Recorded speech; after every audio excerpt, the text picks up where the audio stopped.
દર્શકો, ઇન્ડિયા 7 ન્યૂઝમાં આપનું સ્વાગત છે। જોઈએ આજના તાજા સમાચાર।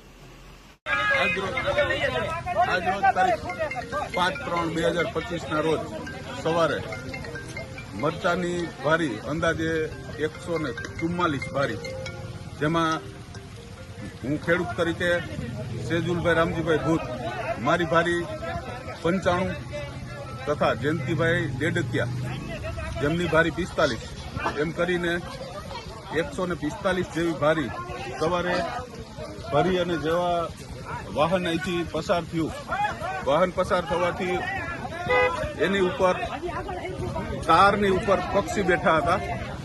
વાહનની અવાજના હિસાબે પંખી ઉડવાથી અને કાર થોડા નીચા હોવાથી એમાં સ્પાર્કિંગ થઈ અને આ ટેમ્પો સળગી ગયો।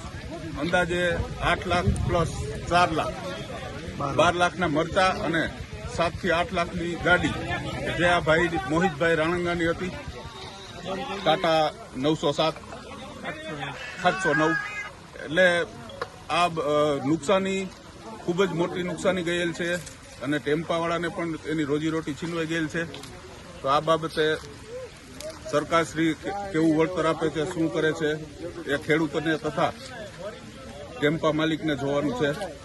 તો એવી નમ્ર અરજ કરીએ છીએ કે આ બાબતે યોગ્ય નિર્ણય લે।